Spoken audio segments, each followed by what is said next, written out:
you kill him so fast that the dialogue doesn't even come out yet.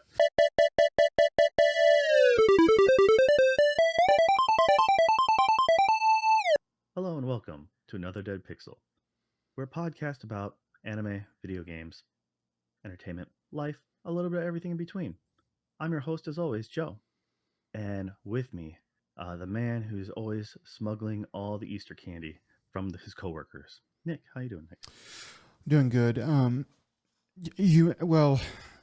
Smuggling the Easter candy to my coworkers. Easter candy has been outlawed in the municipality of the city that I live in, so I have to bring it in from outside sources, allegedly. Of course, I would never admit to that in person, but that is what people against me have been alleging for years. They can't prove it. They never will be able to prove it. But anyway, so yeah, that's you would think that. I mean, like, what do you think the most popular Easter candy is? Well, let's just get this straight. We're talking about you filling eggs of cocaine and then smuggling them up your rear, right? So, yes, okay. Yeah, I mean that just makes perfect sense in your line of work. a little balloon. Uh, little candy, guys. I Okay. mean, you granted little, it's better than meth, a so little bit of at that. least it's a cleaner high. A little bit of that Colombian booger sugar. Um, All right, the first time I we're ever off to heard a great start. the first time I ever heard booger sugar, I thought that was freaking hilarious.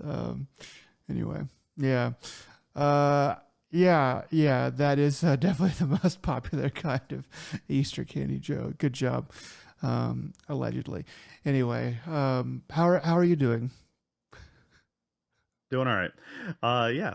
So, speaking of the heyday of cocaine and the upper echelon, the game I've been playing, go jump right into that, is RoboCop, Rogue City. It's I mentioned playing this a while back on when it came out originally. I think I played it on Xbox, and now it's this month it was free on PlayStation Plus, and I never did finish it, so I went ahead and uh, completed it. Got the platinum. In fact, earlier today. And yeah, once again, it's a really good game. Just long story short, really good game.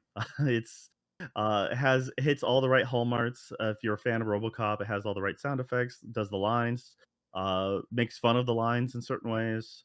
I'll just slight spoiler to a one-liner later on is this one dude becomes a new company head and was just he's just like, yeah, now it's time to party, and then he just yells out, bitches come in, and then the hookers just jump in come in. I'm like that's a great tongue-in-cheek to I can't remember the villain's name, but when he's just like bitches out.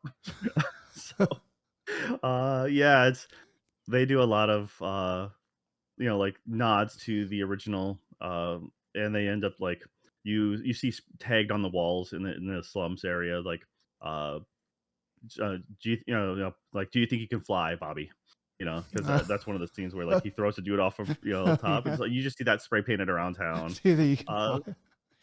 Uh, yeah, it's funny. It's just like, all right, if you know, you know. If you don't, you don't. And I would say, hey, it's a really good time to go back and watch that first movie.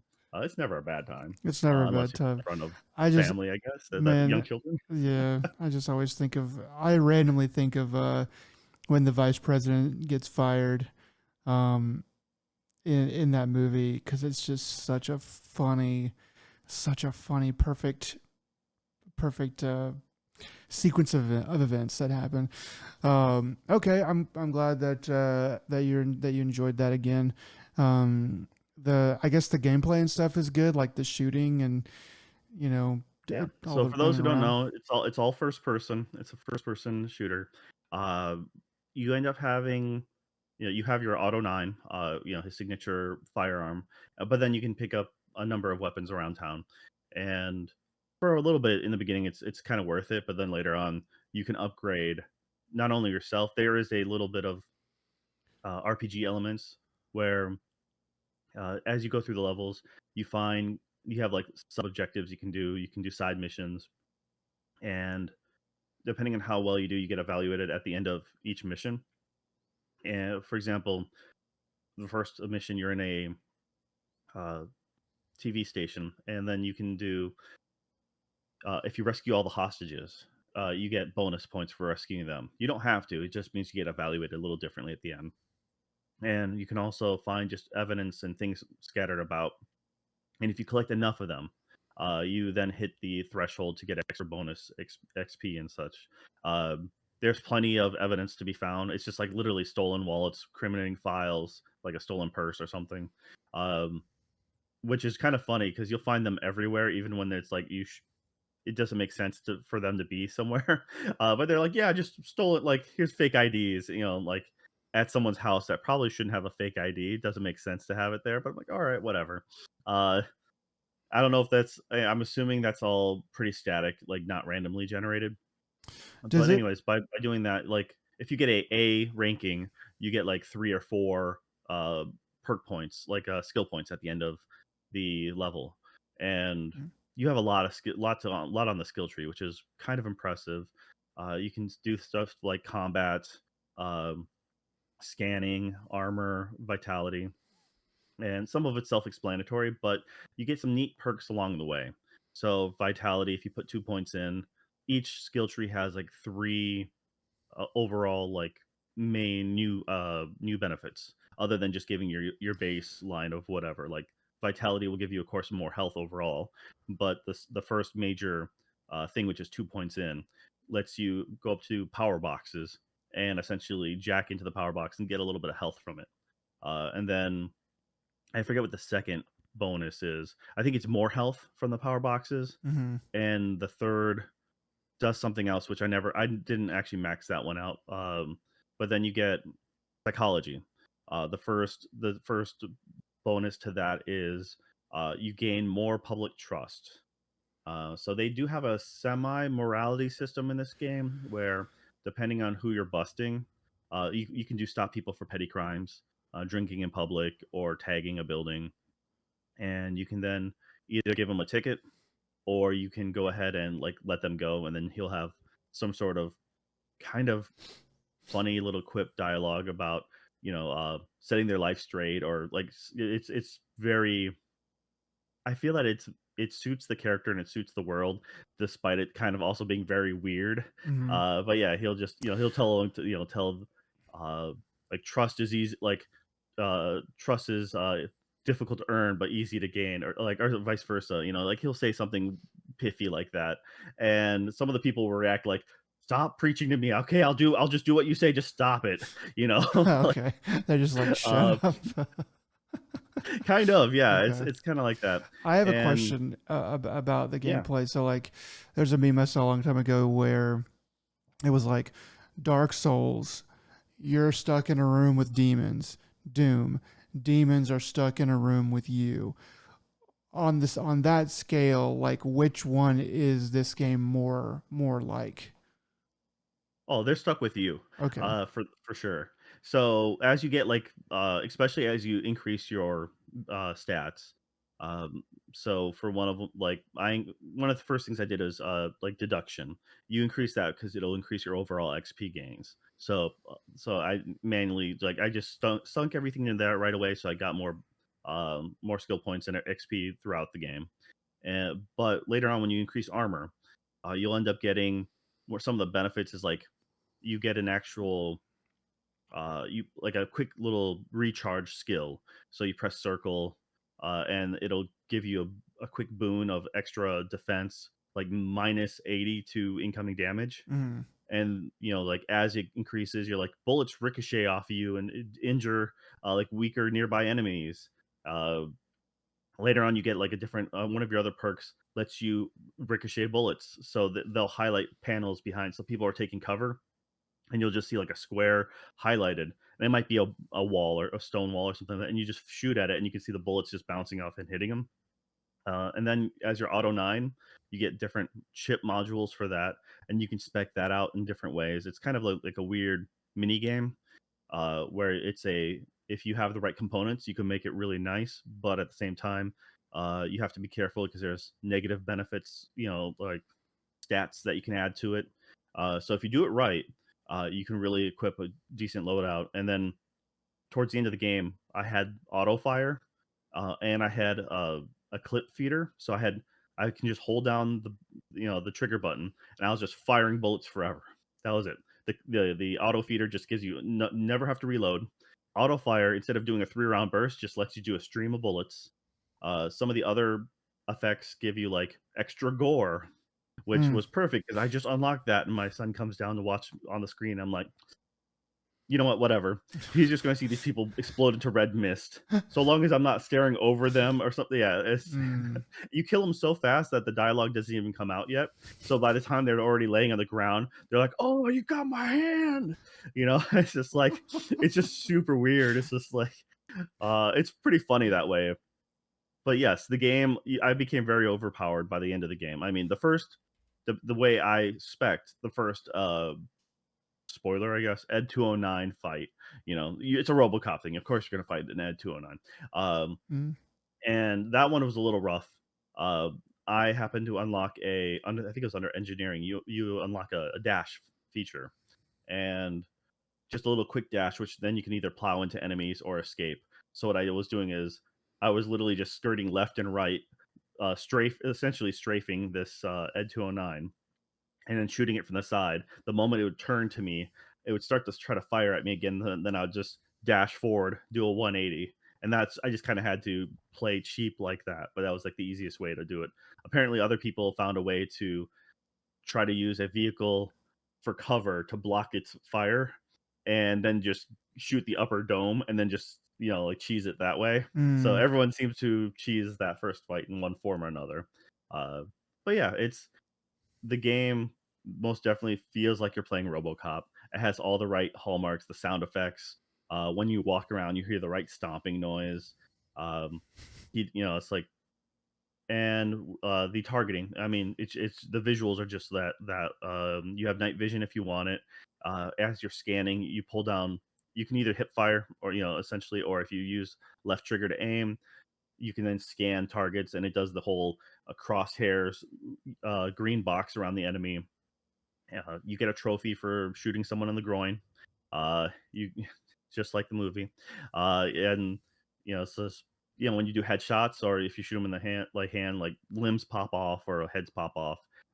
Like I said, it's not like Mortal Kombat level of gore. Yeah. Um, but it's more of a cheesy. It's just that it's the cheesy 80s like action, Hyper violence. campiness of it all. Yeah, Like it the is the can. ultra violence. Yeah. Or yeah, ultra violence. Yeah.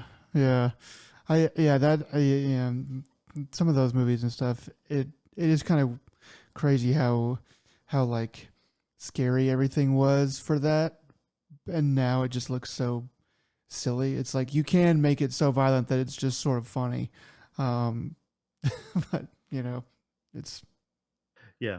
Well, I mean, the what makes this game kind of unique is, you think it's just going to be like a level by level, like straightforward kind of design, but then you quickly realize. So what it does is it works as uh, certain levels are more linear, but as a whole, there's actually the levels are semi-open, and it gives you a lot to explore, which you can just blow by everything and just go mainline the main game. That's fine. mm, Uh, I didn't realize right away that they had this, fake morality system. It would just like as if you wrote someone a ticket, uh, it would be like, you serve the I think it was something you serve the law or something like that. But then if you let them go, it's like you serve the public serve the trust. community. And later on, there's the mayoral campaigns going on.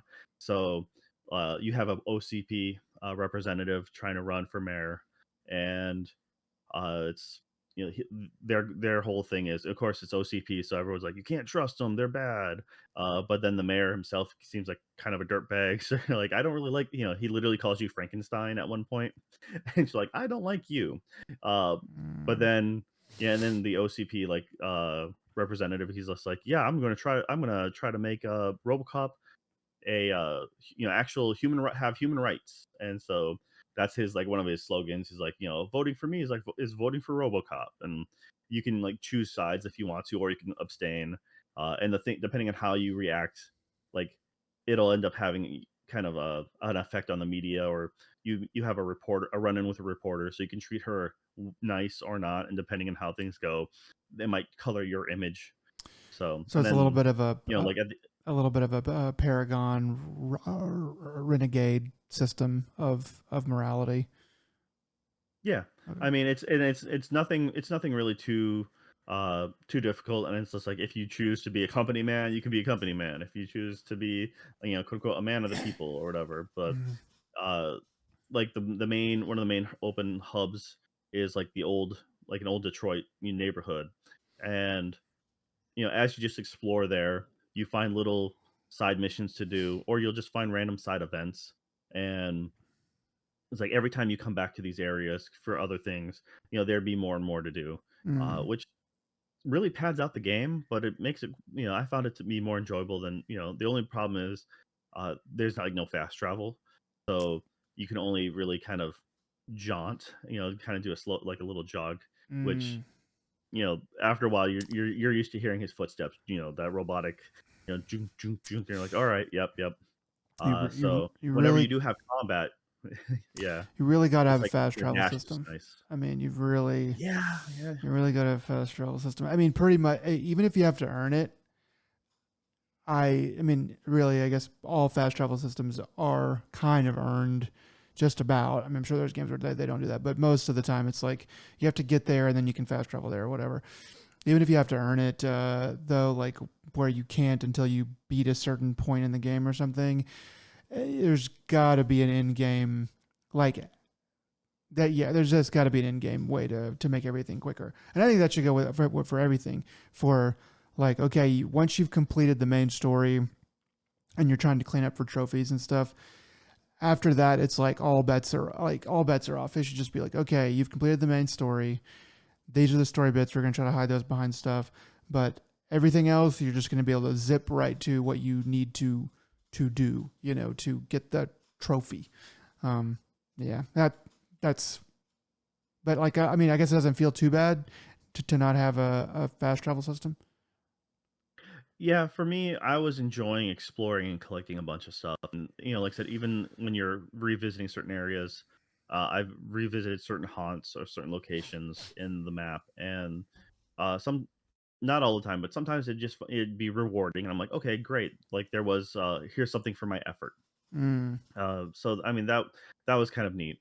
And essentially, as you play through the game, it's just, it does a good job of making, like, it has a solid story as far as, I guess coming from this team, it's, I'm trying to remember their name now. It's, uh, I'm slipping my mind off the top of my head. I'll look it up in a little bit. But yeah, they're the only thing that I remember them doing of note is like a Terminator game beforehand, okay, that's which fitting for for this what it then. was, yeah, so for what it was, I heard it was just like, acceptable. Like Okay. that's pretty much it. Like, which for a Terminator game is, that's actually kind of higher praise. And so it's just like, oh, dude, these guys got a Terminator license. They made an okay, just an acceptable okay game, but then they came out with this, and then they did a really good job. And it's just like it's surprising. Mm-hmm. Um, yeah, it looks like here it's the publisher was uh Nacon, and Nacon, and then Teon is the team that behind it. Okay.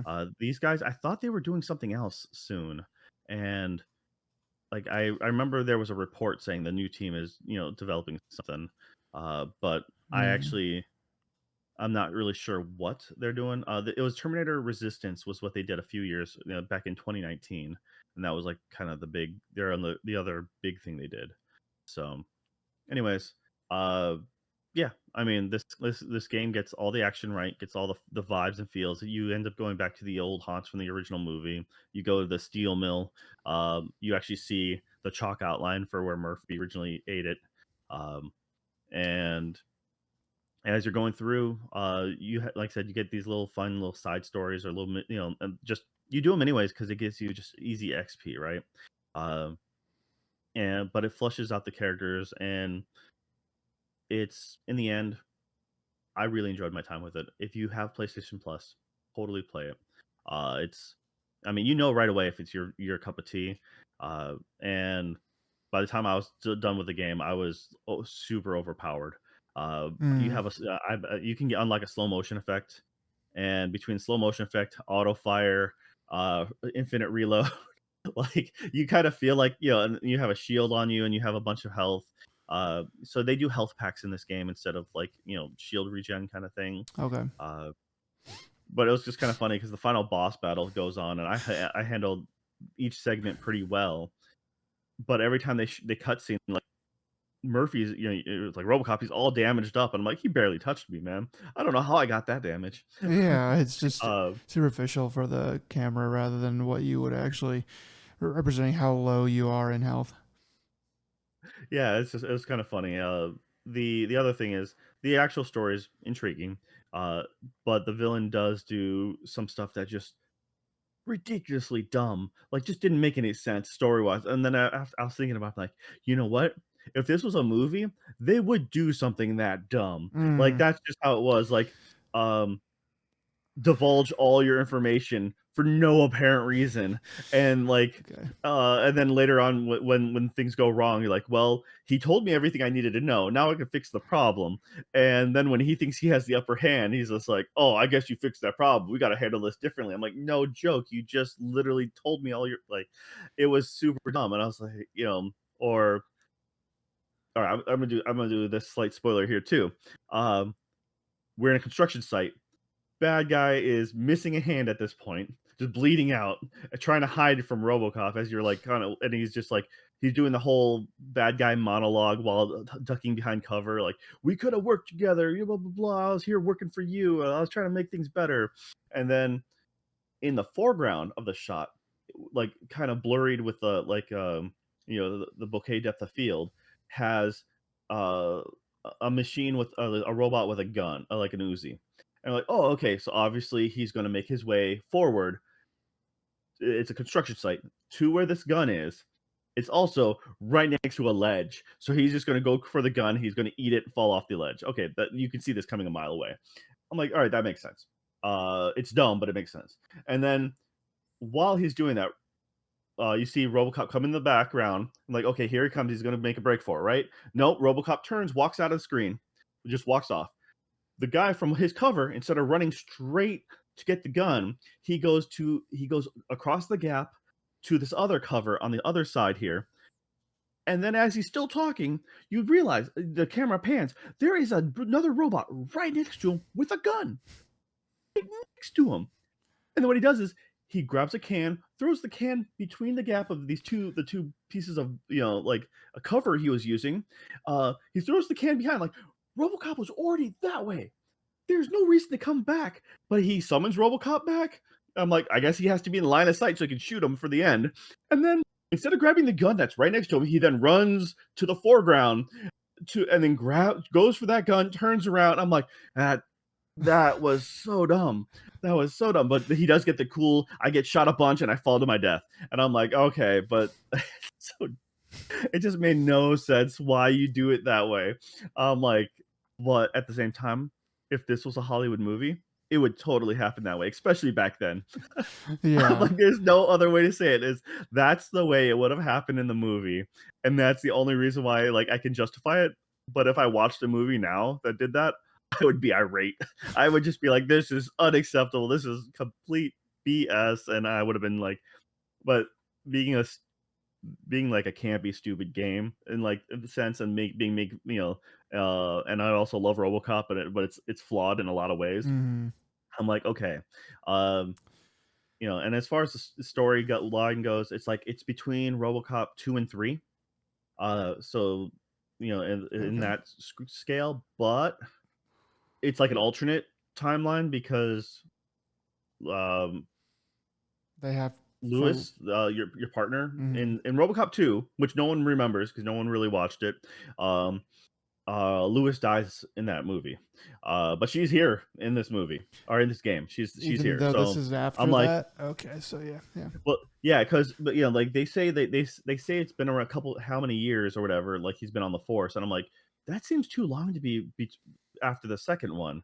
And then it was confirmed kind of at the very end, I realized, because there's like an expo and they show RoboCop and then they show RoboCop 2, which was the guy from the second movie. And I'm like, "Oh, okay. So this is after RoboCop 2." And I looked it up, and what a quick search showed me was, yeah, it's supposed to be set between 2 and 3.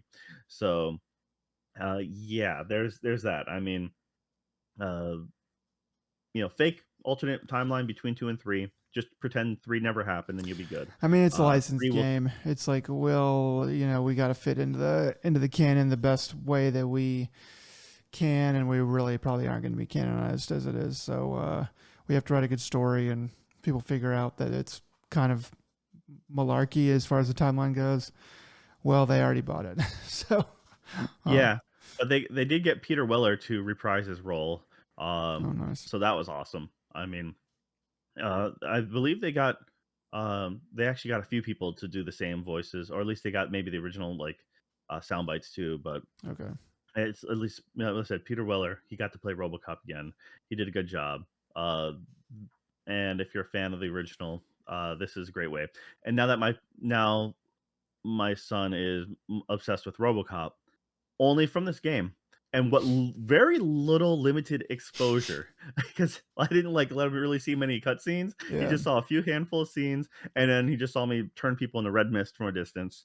Um, but RoboCop is now one of his favorite characters, Yeah. and I mean, luckily I found Amazon Prime has the original TV series, right. which is age appropriate, Much less violent. Yeah. and so I'm like, "Yeah, I guess this is gonna be it." And then I'm gonna emotionally scar you when you're like 7 or something. Like, I'll wait for you to Yeah. get a little older, and then I'm like, "Hey, RoboCop you like so much? Check this out."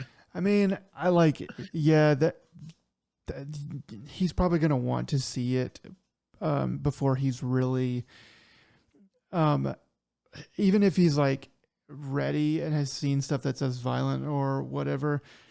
I I just don't think that he'd probably enjoy it more if he was like 20 or maybe like 15, where he can see the satire that's in it, because I feel like that's like low key the best part is just all of the corporate, capitalist kind of like mocking like the corporate America capitalist system, and sort of like that. I just feel like that stuff is really good. But maybe he can rewatch it when he's older and and has experienced more of that, and just enjoy the That's what I action. did. I mean, Yeah, that's true. I grew up with the RoboCop, being the action figures being all around and stuff like that, and for me, it was just like RoboCop was really awesome, and then I didn't see RoboCop like, I watched it a bunch as a kid, and then years later, I think I was in middle school, I saw it again, and I'm like, "Wait," I like I asked my old man, I'm like, "You remember RoboCop?" And my father's response was, "I'd buy that for $1." And I'm like, "You remember that line?" And he's like, "You made me watch that so many times." And I'm like, "You let me watch it." And he's like, "I had you turn your head at certain scenes." And I'm like, "Yeah, that's pretty brutal." But Yeah. so yeah, that's kind of that's kind of the gist is like just I was like I was gonna there was like when actually my son came down to watch, he just happened to get to the point where I got to the factory where you see where Murphy had died, and I'm like, "Hey, buddy, turn around for a second.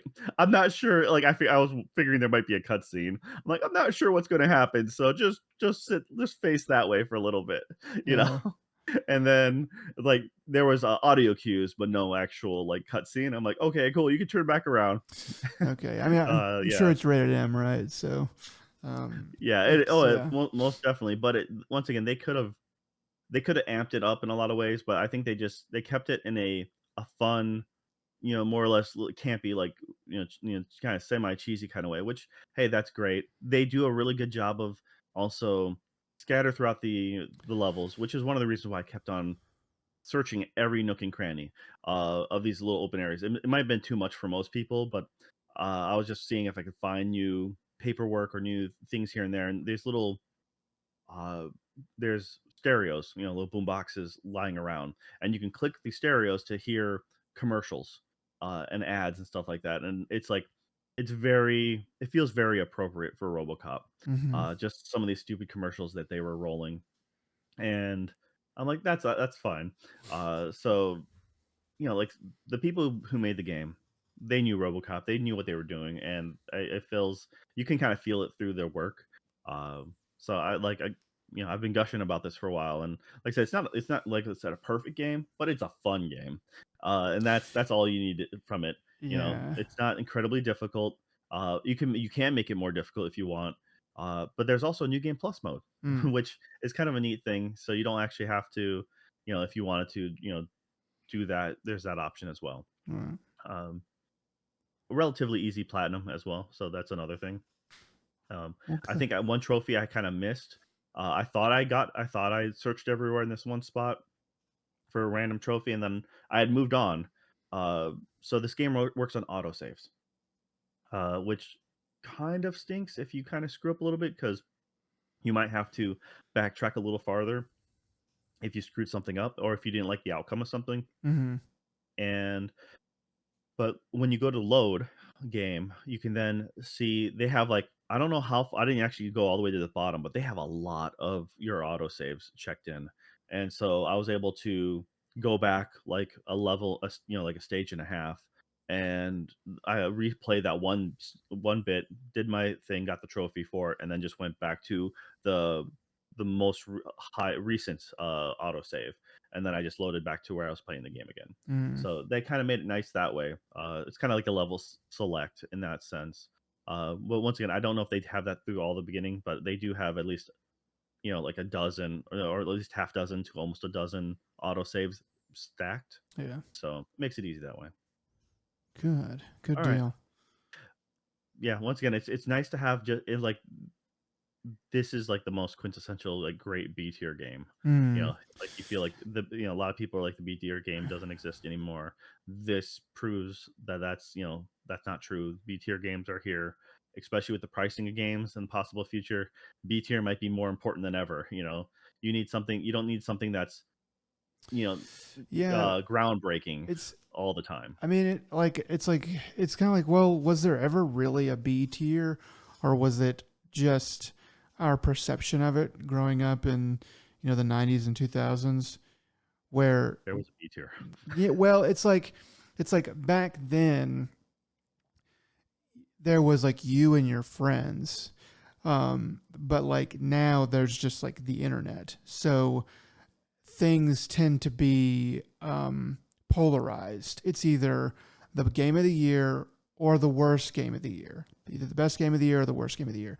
So like nowadays, it's like, well, I played that game and I thought it was like I know it was not perfect and had a lot of things wrong with it and stuff, but I really liked it, and and I had a lot of fun with it.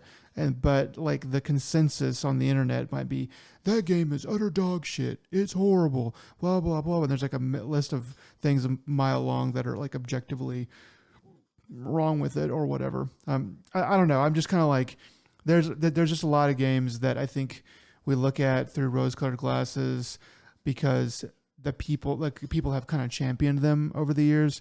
For some reason, I'm thinking like Jade Cocoon, and then like there's a bunch of SquareSoft games that were like sort of like you know weren't all that great. They were the non Final Fantasy stuff. Um, I don't know. So I'm just wondering if maybe that's like why the B tier kind of has disappeared because it just got recategorized into the internet hellscape that we live in.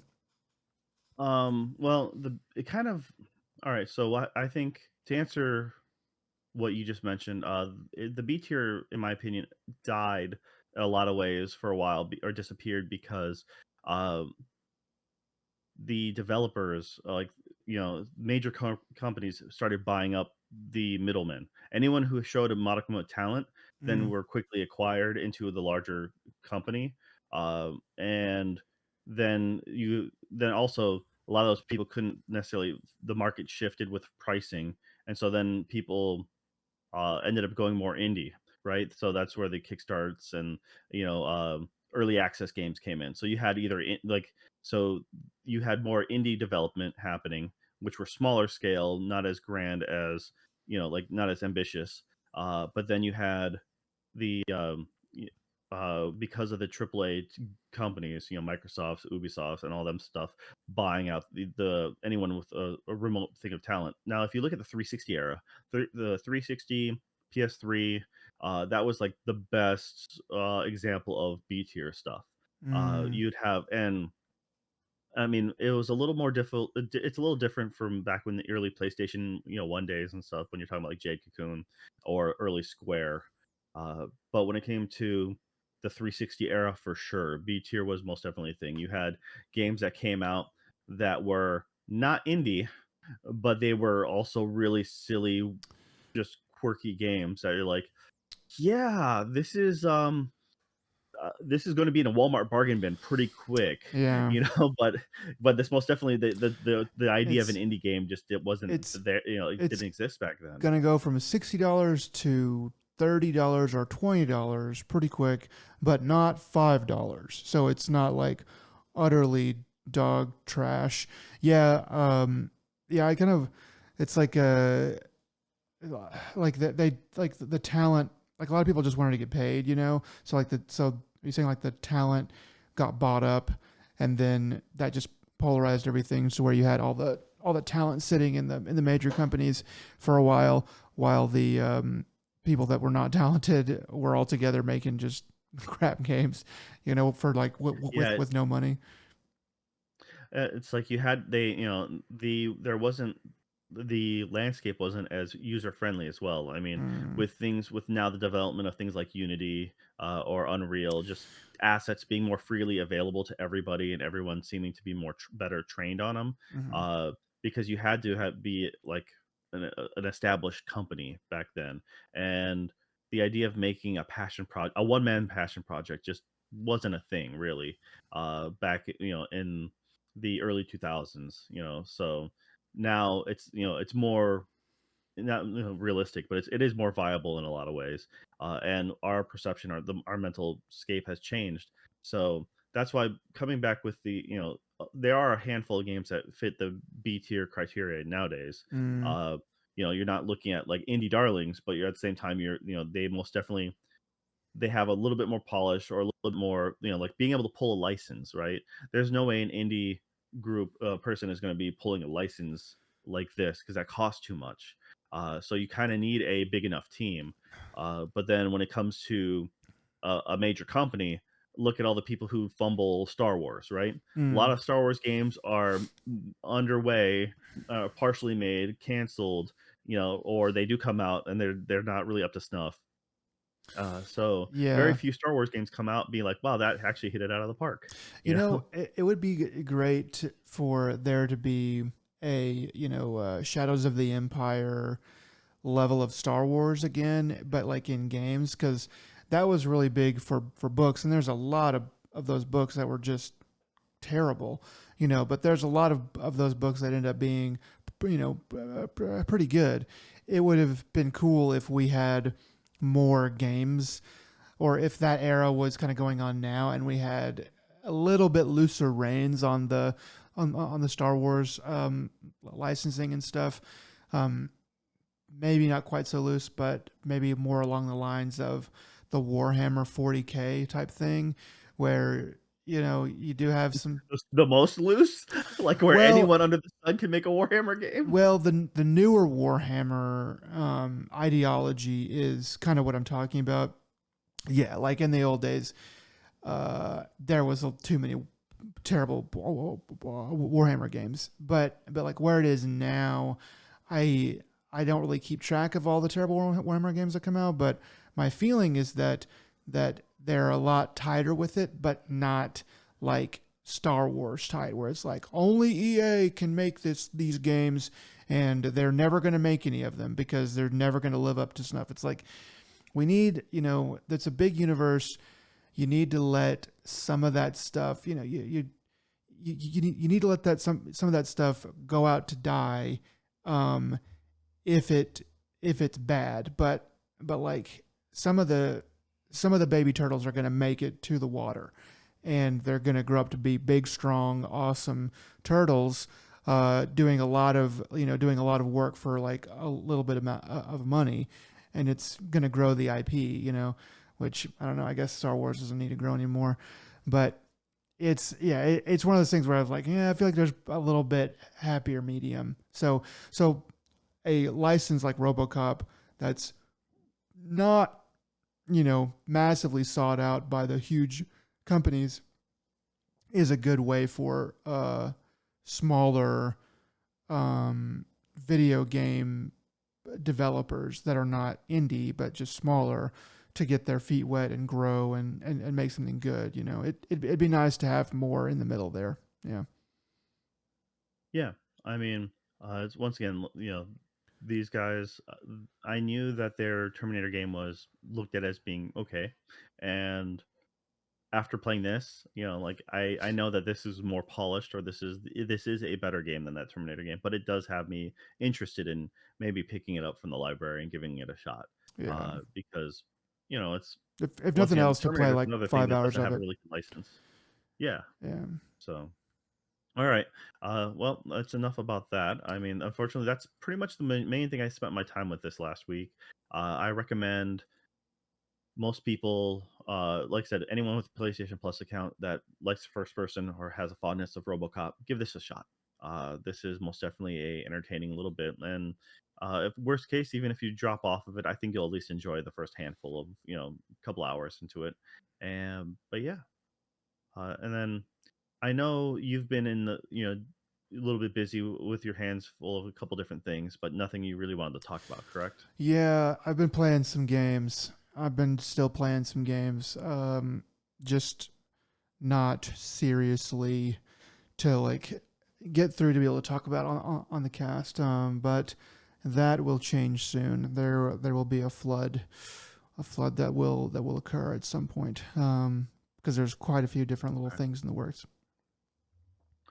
All right. Well, until we get ready for your flooding, we'll go ahead and go to what you've been watching. How about that? So yes, so I have been continuing my Scorched Earth War campaign through the Apple TV Plus catalog. And that continued with a little show that came out last summer. I think summer of 24. Um, Called Presumed Innocent. So this is a one season soup to nuts contained story um, that that it's based on a book that came out. I feel like it was like late 80s, early 90s, and then they made a movie with Harrison Ford in the 90s about it as well. It is about kind of the smallest synopsis I could give is that it is about a prosecuting attorney, a star prosecuting attorney, who is accused of murder. And then it comes to light very quickly, at least to the audience, that he was romantically involved with the woman that was murdered. And so it goes from there, and it's like, okay, like, did he do it? Did he not do it?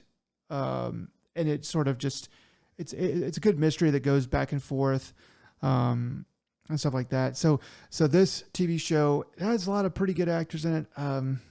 So the lead is, I'll think of his name, October Sky, Jake Gyllenhaal. Jake Gyllenhaal, the old Jakey Jake. So he's the lead, and then the kind of the other biggest actor opposite of him is Skarsgård. It's not Alexander Skarsgård. It's a different Skarsgård, I think. Peter. Peter Skarsgård. There you go. Thank you. Um, and they're both really good in it. There's a lot of ancillary actors that are in there as well that are pretty fantastic. Um, yeah. So it's filmed well. It's probably like every episode's like 45 to 55 minutes or so. And yeah, it's a wild ride. It's pretty perfect, I think. I don't know. I'm pretty sure I'm almost positive that it has been adapted from the novel because there's a lot more technology that is implemented and stuff and into the story because it's taking place in 2024 or thereabout. So they have to kind of go, okay, like what about phone records and what about this? And I think they do a pretty good job of adapting it. I was listening to some podcast where they were talking about it and excitedly, not spoiling it or anything. And then I came back to that podcast later, and they made a joke about how it ended badly or how it was because they were like super excited. They were like, "This is so good! Every week, is so good." And then they were like, "Yeah, this like it ended badly." Not to get into spoilers on the ending too much, but I felt like it was good all the way up to and through the end. I could have used maybe a little bit more closure on a couple things, but overall, I felt like they covered everything that they needed to.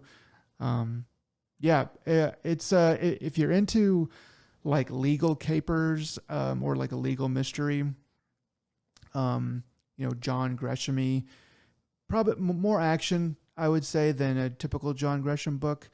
But he's not the author, but it's sort of the main thing that I think of whenever I kind of like see stories like this.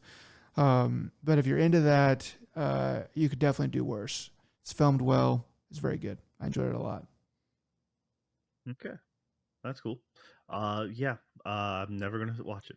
Actually, I didn't. I forgot what movie you were talking about, and then I realized I'm like, oh yes, I saw that. I ended up looking up the cover to it. I was just like, oh yeah, that Harrison Ford movie.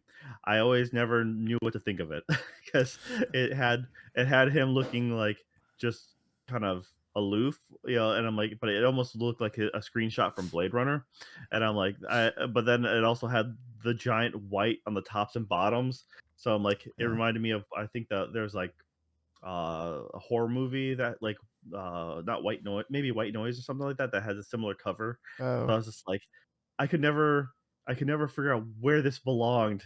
And I'm like yeah. this like, but I never bothered reading the jacket to the movie, but I was like, no one ever talked about the Harrison Ford film. So I was like, all Yeah. right. I kind of want to go back and Actually, watch it well, I'll because get back to it though. got like because it. I kind of want to go back and watch the Harrison Ford film just because I mean I imagine it's a lot more condensed and stuff and it just doesn't really it doesn't flesh as much out.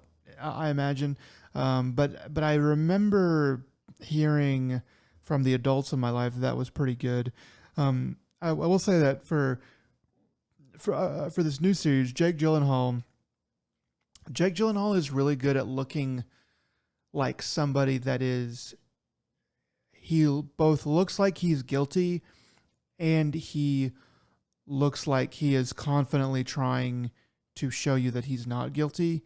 So it's a it's a good it's a really good in between where you're like he's he's got to be guilty, right? But like he looks like he's so confident that I don't want to think he's guilty, but it looks like he's overcompensating, so it makes him look guilty again.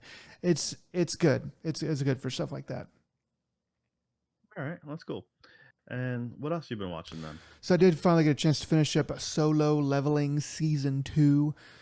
Finally, I enjoyed that quite a bit. It went places in the the 11th hour. Probably gonna spoil this pretty big, I imagine, for season 2. So after he does the stuff to save the important person in his life, I was like, okay, so we're kind of done. I was like, we have a couple of episodes left to go, though. What else are we gonna do? And then it turns into a big battle with the ant people, which is kind of weird. Um, yeah, I don't know. I my biggest problem with this with this show and shows kind of like it is it's like it's such a power fantasy. It's such a like all of these people who are supposed to be so powerful in the world kind of can't really and then they run up against something really powerful and then they start getting like murdered and then and then they need the hero to come in and save them, and then it's like, okay, that's fine, I get it, but then he sort of just walks through the problem that they're having. Um, I don't know. I know that's sort of how a lot of shows like to do it now, where it's just sort of a press X to win, kind of thing. That's like my only like problem with it, I guess. Otherwise, it was pretty cool. The ant people and stuff like that. The fight with them, and then their sort of trump card that comes out. That was pretty cool in some ways. Uh, yeah, it was good action, especially there toward the end, and I liked a lot of it. Yeah, I think that overall the second season, I liked it better than the first season. Yeah. I didn't really care too much about, mostly because I've seen other anime that did the whole, like manic, uh, struggle for your survival, and people love that first episode of Solo Leveling, and I was just like, yeah, I just feel like I've seen things similar, and so for me, it didn't have that wow factor that it had for most people who hadn't seen things like that, um, and that I knew that made me the odd man out, but also I mean, watching him climb and struggle, that's fine. Uh, but this one was just like straight late season Dragon Ball Z. Just give me the action, give me the fighting. Like, Mm, oh, you have a little downtime with the Hunter Association, that's fine. Next episode, back to the fighting. I'm like, awesome. Okay, cool. You're not doing too much downtime. You're almost always doing something interesting. And yes, it's ridiculous. By the time you get to the end, my only down like knock against it was when they hit Jeju Island yeah. was they were like, yeah, so I'm like, this is just Hunter x Hunter now. Mm, Because the last arc of Hunter x Hunter in the anime is I actually don't remember if the manga is that way anymore. It's been so long. But it's bug people essentially. Super strong over OP bug people. And very much the whole like prince, like this is the new deity of their kind, and how yeah. that like the way they ended Hunter x Hunter is actually kind of great in a really interesting way. um I actually really like, it's twisted in a certain sense, but this was just like, no, it's just straight up overpowering, and now I all the mean, high level associate. like the camera guy is an A rank. The camera guy is an A rank, and the S ranks are getting trash canned, and it's like these guys have been training for years or whatever and are at the top of their powers. It's like, what are how are we going to have these guys do anything ever again in any, like the characters are just, they're just done now, because like we have to, because the bad guys are going to keep getting more powerful, because solo level dude is going to keep getting more powerful. So I guess they're going to have a training montage for the other S ranks. I don't know. um was it Jin Woo, I think is the name? Jinwoo, yeah. Yeah, so they allude to the other godlike people, right? It's the people who explore the cave at the end. Oh There's yeah, and then they literally portal away, and then you have the person who presumably, speculation, so I don't know if it's true, but like my guess is it's his father, Jinwoo's father, the guy who was yeah, found in a dungeon, and then he was interrogated overseas in America, broke free, kicked the crap out of the one the one dude who's like, I'm so glad they threw him away real quick, because like he's like, I'm gonna kill Jinwoo for killing my brother, and I'm just gonna get away with murder because I can, and no one can stop me because I'm super BA, and I'm no one. Yeah, it's just like, and then Homelander type stuff. Yeah. the moment he tries to literally flex in front of that other person, he just gets just trounced on, and it's just like, all right, now he's literally in the hospital bed. I'm like, that's funny. It shut you up real quick. I'm glad I don't have to see your face at all. It's just like, because that was building up to that kind of antagonist was just annoying, Yeah. and then they literally just do away with it. I'm like, all right, this is fine. I mean, now he's he's making a guild, his own clan or whatever, and you know, presumably he's going to be doing some stuff there. But no, it's mostly now what's the real story behind it? Who's who are these other deity like strength people? Uncovering the Um, mystery of why he, yeah, is that, and then but now, honestly, yeah, I don't need any more of this story. I'm good. You can just end it right here. If yeah. because you run the risk of running out of steam. I mean, but once again, I'm glad they had this much just nonstop kind of go forward action. But I'm just, That yeah, I think you're right. It will be interesting to, if they continue, how else are you going to make this more interesting for the viewer? Because he already has armies. He has like, multiple tier of his armies yeah, set up. yeah, he's got armies that are basically that. Well, he's got armies, and he at one point he said that some part of his army is essentially A rank. That's what they would be if they were actual, people heroes or whatever. And then he's got guys that are more powerful than that. I think kind of more the one-off ones. But he has like the undead dragon. I call it undead, but basically shadow dragon. And then now he has the shadow ant, um, dude, shadow wasp, whatever it was. Uh, so yeah, he's got some OP stuff, and he's stuck in that, what was it, a red, the red dungeon whenever they go through a portal, and Yeah, it's, the Red Gate. yeah, the Yeah. red gate, that's So it. I mean, yeah, yeah, so like it's it's just his mom's good. We got to uncover the mystery of his dad.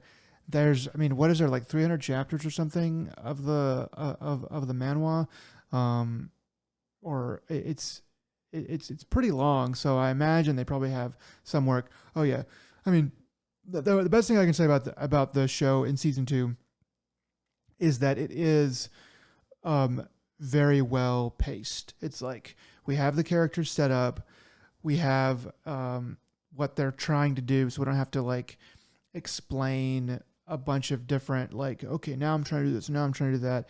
Or past the opening, oh, I got to figure out that this menu thing is a menu thing, you know. Oh, And speaking of which, so is he still getting dailies? it Like, showed does him, he still yeah. have to do the daily his daily training? Because, I mean, that was always his free, like, instant one insta heal. So it's just like, does he get to have that still and just be like, "Yeah, I'm gonna do my daily training, get my free like, my free skill points, Well, before, and like, just" like before he went to Jeju Island, he because everyone was getting killed, he finished his daily. He was like doing push-ups, like, okay, that finishes the daily. And then, like, oh, I'm getting a message that all of my dudes are dying. That's right, And that's then right. he's like, oh, I'm needed, and he runs off and does it. So he is still doing dailies. Um, yeah, it's It's just like, he can knock those out in a heartbeat, and I find it just hilarious. It's just like it's it's most definitely how to be OP. Uh, yeah. but once this did something for me that like I was not the biggest fan of season one. Especially by the time it ended, I was just like, yeah, I watched season two just out of curiosity, and I'm like, all right, this is a lot more fast paced, and I'm digging it. And just watching his power scale like exponentially, I'm like, all right, that's great. Uh, he already curved so high. There's not really much higher he can curve at the progressive rate he's doing. Now you got to give him something more threatening, uh, and I'm not really sure how that's going to be played out. But I feel like it's done. Very few anime come in with, for me, like a season one that I'm just like meh about, and then they actually make it better by season two. Most things usually get worse by season two. If it wasn't like if season one, in my opinion, was meh, then season two usually stays that way or goes or drops. Mm-hmm. Um, and one of the more recent ones I remember is just like I think I was because I when season one came out, I was talking about like season two with a friend about like Spy Family. I'm like Spy Family. I'm like it was okay season one, but I wasn't the greatest. And then season two, I'm like I rather have just ripped out my eyes. I just disliked everything about season two.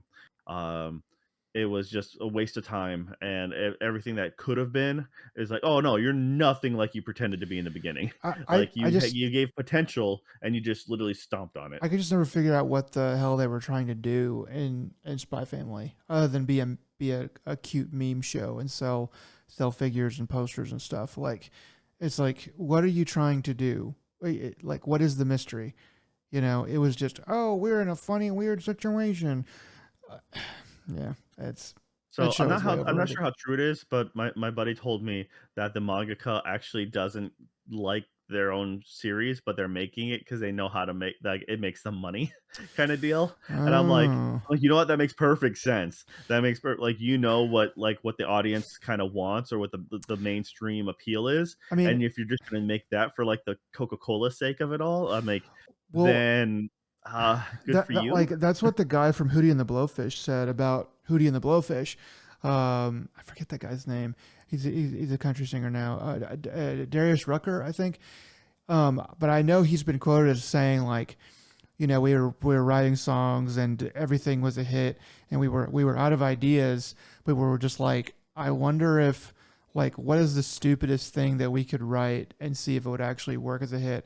And that's when they wrote Hold My Hand, and it's just like there's a formula, and if you can draw pretty well and you know the formula, and then you have the ends in terms of the publishers and stuff. Yeah, it's just paint by numbers and print money. So that kind of makes a lot of sense. If the mangaka doesn't even like Spy Family, I'd be like, okay, yeah, it shows. That would be why. Would be what I'm picking up on that a 10-year-old would not. Well, like I said, this is one of those things that I'm not sure 100% sure if that's true or not, but that's just what one of my buddies said, and more in tune to all the Hearsay, foreign, perfect. Yeah. yeah, well, they're into a lot of the uh, Twitter and all the Mm, social media, and they are more dedicated to the Japanese source material of stuff or like mm. that fan base, and I'm like, cool, I'll just take you for your word. It's also the same friend who told me that My Dress Up Darling was finished, and then 108 chapters later, it wasn't. So It was he's shortly def. after that, but once again, they're not 100% right. But they also went, well, my Twitter feed said they were talking, they're blowing up about it, and I'm like, okay, I can see why people thought it would have like because they did hit a climax Okay. shortly before that. Like I'm like, okay, so like that hit did at least I got to when I got to yell Uh, at him, I'm like, well, at least it did finish an arc, and I was happy it finished that arc because if it had it not, and I just been left hanging, I'm like, how dare you even think it was finished, okay. But So anyways, your friend grain of salt. is 0 for 1 and 1 question mark. That's where they are. So that's still 0%. But I'll take it. We'll just report on based It's on better that. odds than me right now. Yeah. So all right. So next, what else you've been watching? So I just watched the first episode of um the Gorilla Gods Go To Girl, which I was scrolling through Crunchyroll, and I was like, I should watch something that I've already started on. And then I was like, what is this? What? Gorilla Gods Go To Girl? So I was like, I'll try this. This is I mean, I don't know how, I probably won't watch very much more of this, but it's a fun little show so far. In this world, the people at this academy have to draw a card like the Sorting Hat in Harry Potter, and it tells them which god they're going to basically be a patron of or get powers from. And this girl's like, I hope I get this or I hope I get that, and she gets the gorilla god, and then which basically gives her gorilla strength and gorilla speed, and gorilla other stuff apparently. And so anyway, so she's this cute girl, um, nervous about coming of age and the woes of teenage life and high school and stuff, and she has gorilla strength and stuff like that, and yeah, so hijinks ensue, and it's fun and stupid. Yeah, I mean, it most definitely is. She ends up getting But due to the fact that essentially she pulls an ultra rare is what happens. The Mm. gorilla hasn't been pulled in a long time, and it's like looked at as being an elite animal spirit. For other people who have animal spirits, depending if it was like a peacock or something like that, you'd be able to be more like flamboyant, flashy, or like depending on your um, traits of said animal, it'd fit into like one to one to real if you want to be more fashionable or something like that, you'd be a certain kind of like feline or something. So that's kind of like the mentality of it. Uh, but she, because of the strength and combat capabilities of a gorilla, uh, I forget Oh. like fight. Oh, it looks like I froze up there. Yeah. Uh, Okay, you're good. You're good. You said you forget what? all right. I think it was like Dan Riker or somebody like that who was like they can fight a gorilla, and I'm like, Oh dude, man, no, like that's something he people who would think they say. could, like, you couldn't fight a chimpanzee, okay? A chimpanzee would wreck you. Um, Yeah. so Yeah. Guess. Yes. Okay. Go ahead. but anyways, I once again I can't remember if I know Dan Riker said he could take a wolf. I remember that 100% sure, but I can't remember if it was and a primate. Uh, but anyways, because of the combat capabilities and this being a fantasy level, anime where it's like knights and stuff, the Knight Corps wants her to join the team. Uh, episode two is there's two episodes out right now. Mm. I did watch episode two. It's worth watching. I think it's better. Um, she meets other people, makes friends, and it it's entertaining. I mean, it's like it's like a rom com, you Yeah. know, easy to watch, simple to digest, and it doesn't take itself too seriously. So it's a in that respect, yeah, it's totally okay. All right. Now I have a bunch of stuff because the new anime season. So uh, the beginning after the end. I can't remember if I mentioned this last week, so if I did, I I don't apologize. think you But did. this one is okay. This one's pretty simple. It's a reincarnation. In a fantasy world. So this guy reincarnates, but he is in a different fantasy world.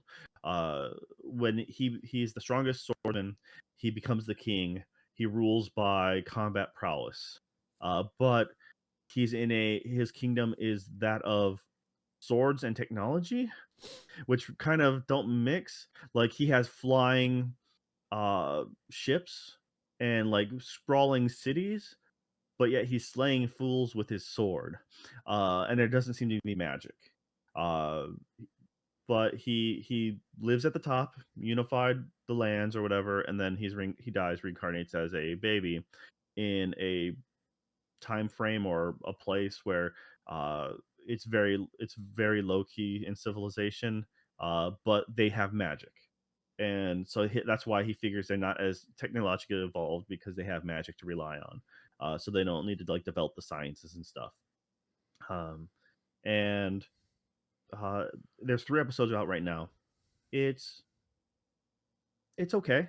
I'm not really 100% sure what to think on this yet. Yeah, I've seen three episodes thus far. I'm like, I think episode four is really going to be the tipping point for me. Um, essentially because he was this loner king who stood at the pinnacle of his previous society. He's not, and he's such a serious person. He has a hard time wrapping around the idea of being a baby and being coddled. And so a lot of it's like his internal monologue as an infant being like, I can't control my body, or like Mm. he's finding himself being frustrating, which is kind of funny. Uh, he has doting parents, and he has like a thirst for knowledge essentially. So he makes himself be his own uh genius savant, as it were. So yeah, that's about all that's about all I'm really going to say about it. And I mean, you'll we'll see by episode four if it's really upset, but it's just a simple fantasy magic reincarnation story. Mm. And uh with the character being super level-headed is the best way I'll say about that. Yeah. All right. Let's see. The next one is the Brilliant Healer's New Life in the Shadows. So this is I actually read a little bit of this manga like forever ago. I kind of forgot all about it. Mm, Episode 1, there's 3 episodes out right oh, I'm sorry. The beginning after the end, episode 1 just got dubbed, so mm, that might be the easiest way to watch it now. So especially if you want a second screen experience, mm. maybe that's the way to do it.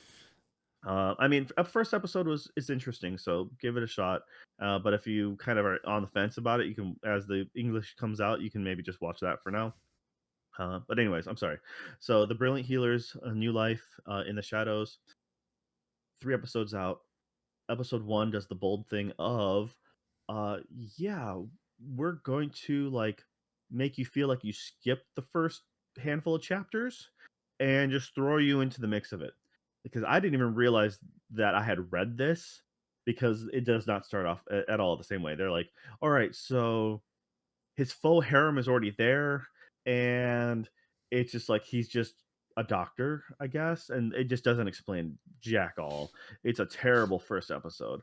I think uh if people drop it because of the first episode, just because it doesn't how weird it throws you in there, rightfully so. Um it's not that great of a manga from what I remember. It's just okay. It's just an okay manga, nothing bad about it, but there's nothing like great about it. Um but then episode 2 and 3 are back or like they literally episode 2 goes from the beginning, and now they're filling in to the where he was. Usually an anime or TV show would be like not the whole first episode being the time forward. It's usually maybe like the first half or first chunk. Like, okay, here they are at a current place in time, and now we're gonna jump back and tell you how we got to this point. But they're no. We're gonna do the whole first episode that way, and you're just gonna have to deal with it. Now we're gonna show you all the people and how they came to this position. Um, Real quick, what this is it's a fantasy uh, anime where magic exists. This guy was part of the heroes party. He is ejected from the heroes party because they want someone who's better. Turns out, of course, he's the thing that's holding them all together. But whatever. He is a self-taught healer.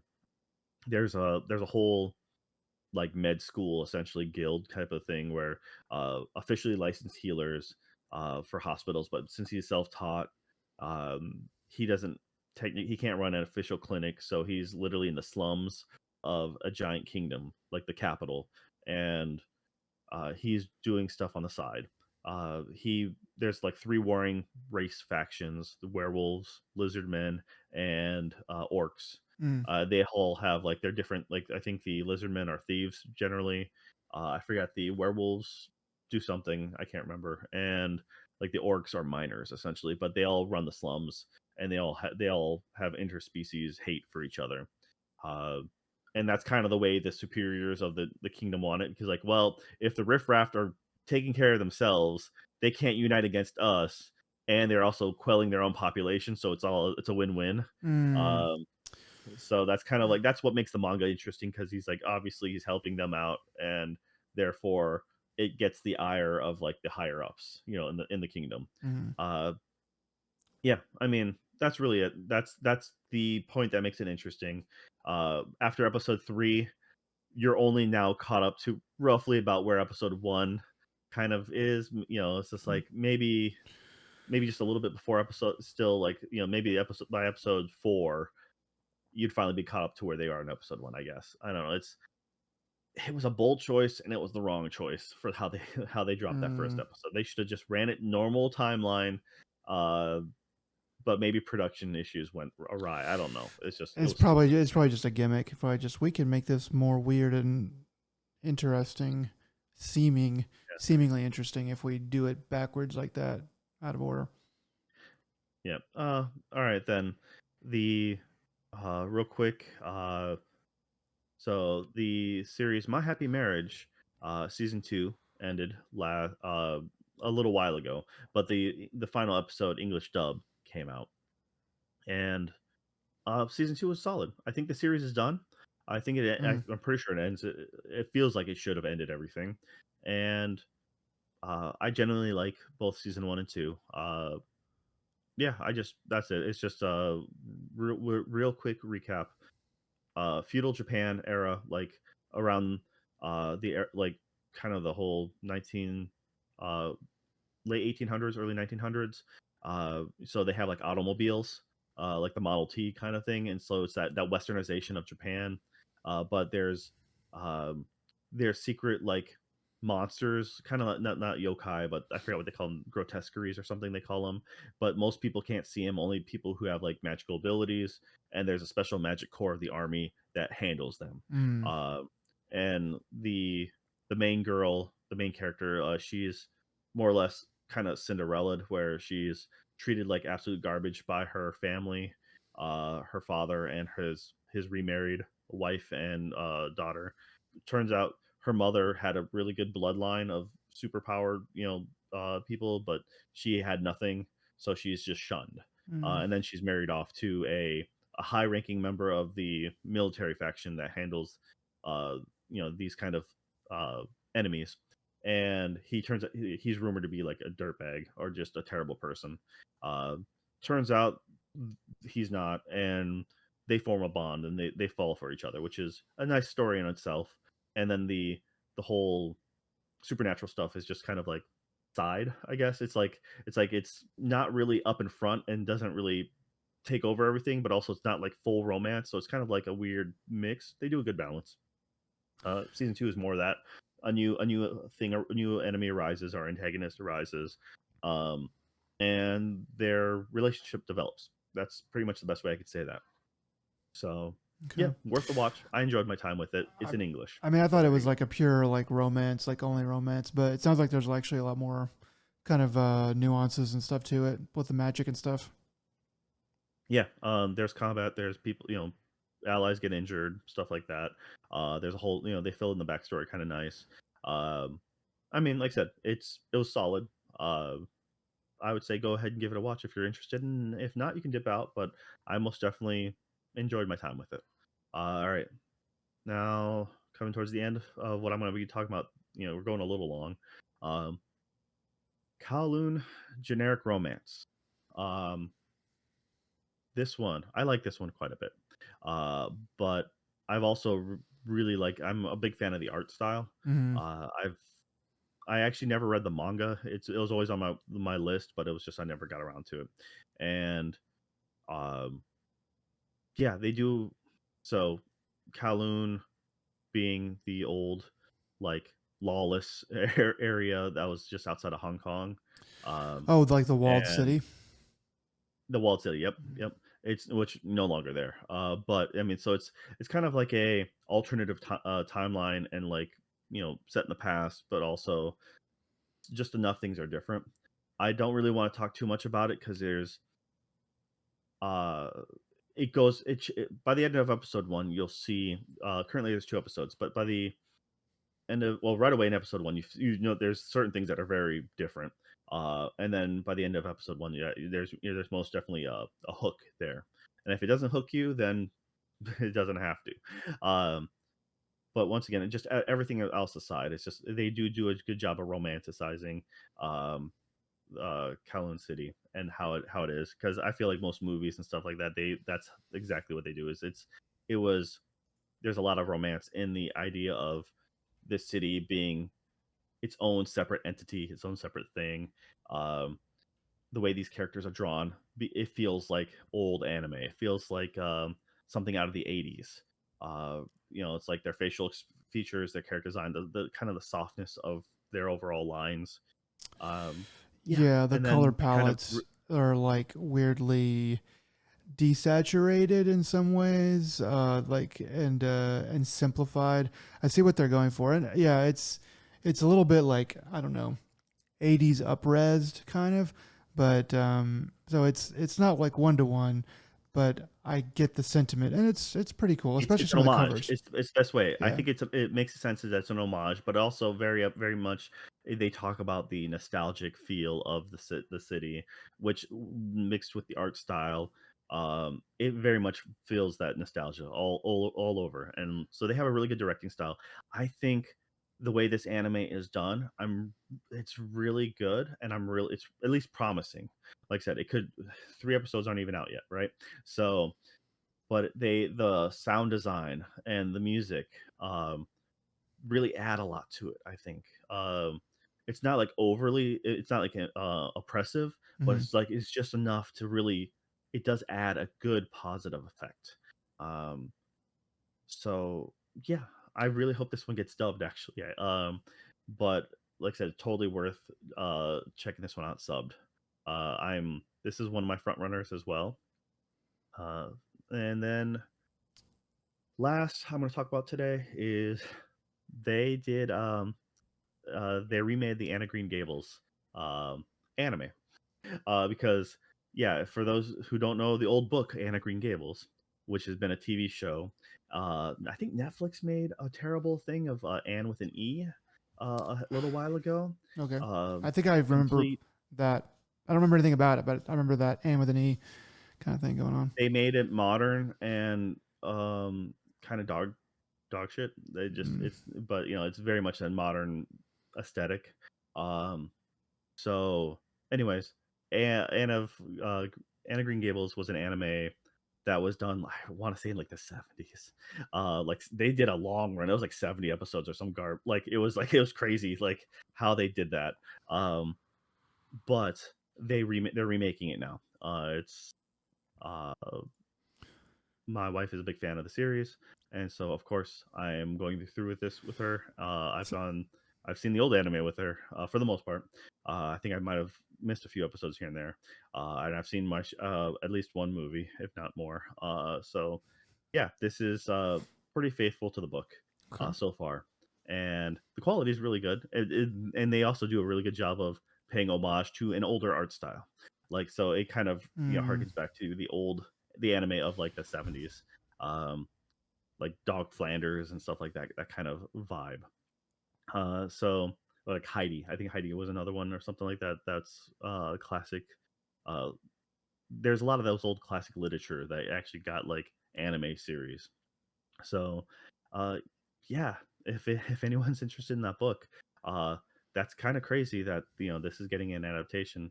My thought is, are they? I'm not sure how long they're going to run this because the original one, like I said, was like super long series. Um, this has to be. I don't think they could do it justice if they did it in 12 episodes. So it'd have to be like 24 or at least 2 seasons to make it comparable to like the book. Hmm. I don't know. It'd be crazy to see if they did an abridged 12th episode junket, but I don't know. We'll see. Uh, I know it's weird ending on that one, but it's just like I generally try giving everything a shot. Hmm. Uh, and as far as source material goes, this does a really good job to the point where like I didn't even remember certain parts of it, and I had to be reminded that that actually did happen in the original book.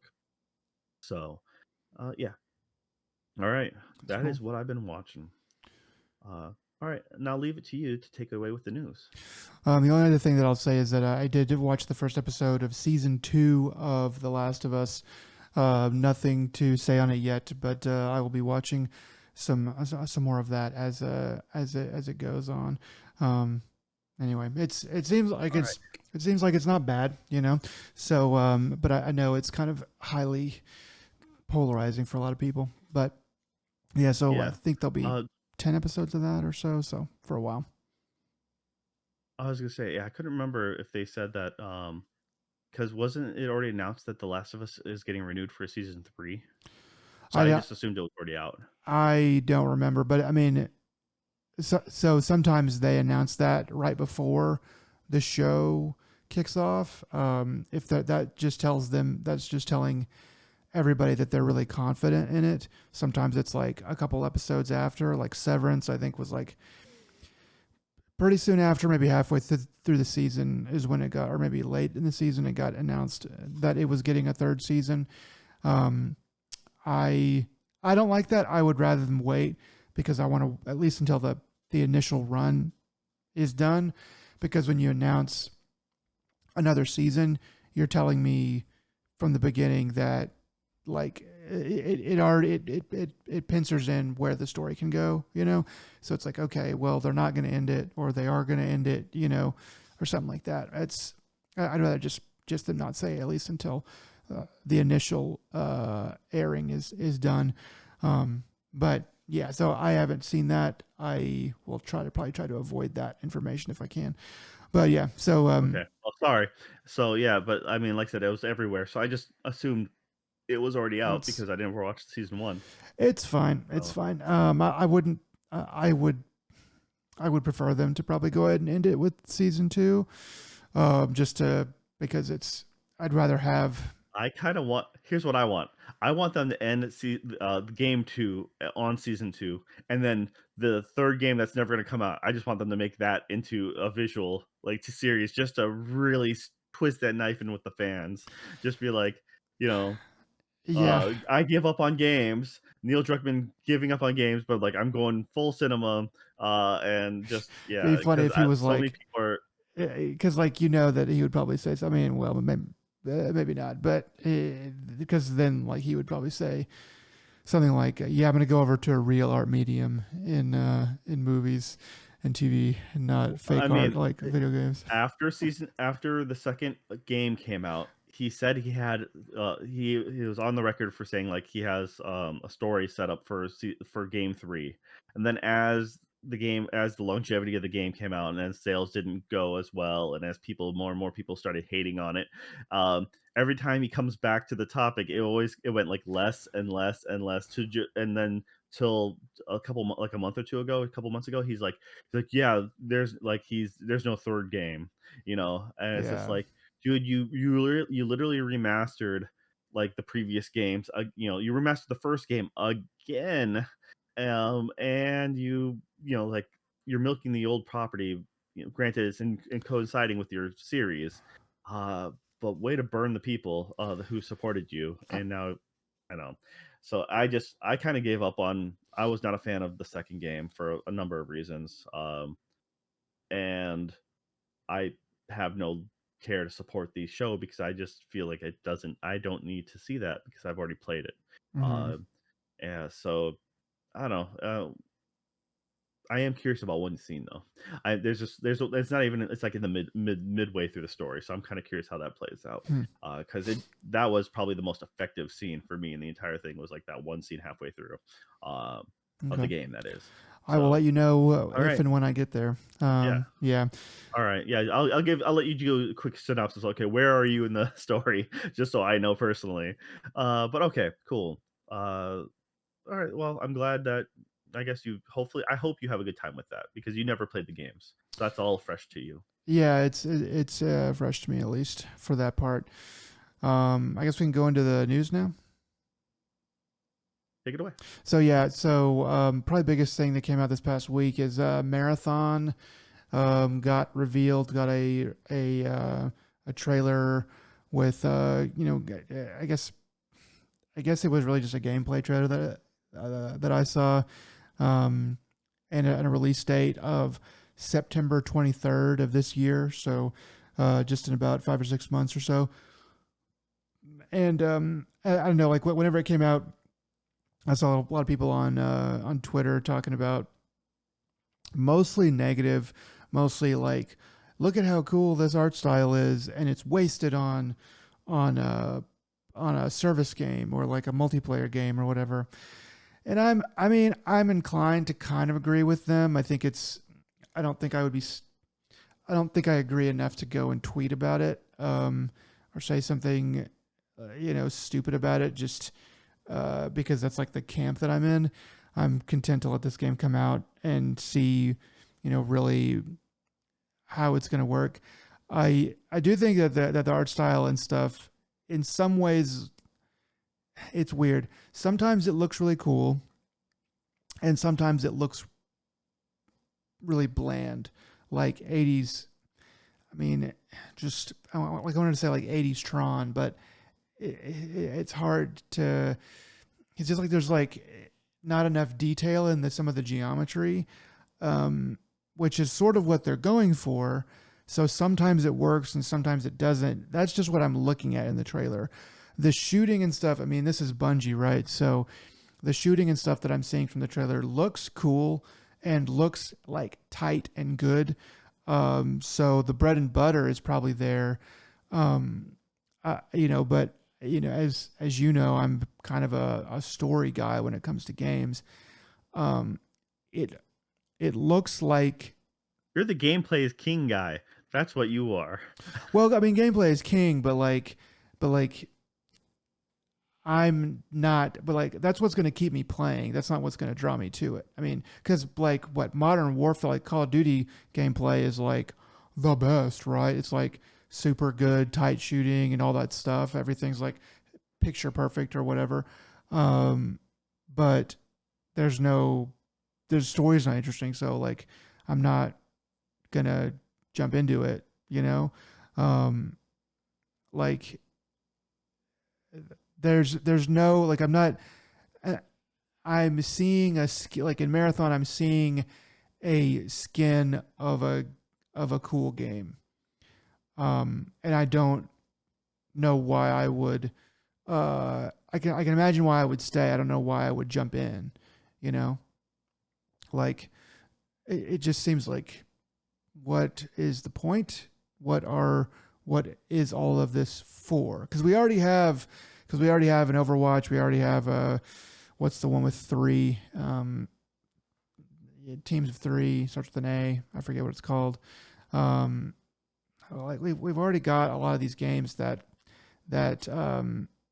kind of do the same thing or very similar. This is an extraction shooter, so it's like, what is it called? Something of Tarkov. You probably know. Oh, is it Ghost of Tarkov? Is it Ghost? Okay, I was thinking something like that. They say it's like that. No, Escape from Tarkov. I'm sorry. I'm Escape. sorry. I'm thinking of a different thing. It's Escape from Tarkov. Yeah, Escape from Tarkov. So it's like, I mean, it's an extraction shooter. It's a looter shooter. It's a something shooter. It's like shooters are shooters, man. I don't really know what to tell you. But yeah, I mean, it's something that we've got to wait for it to come out because it is Bungie, and it, the gameplay does look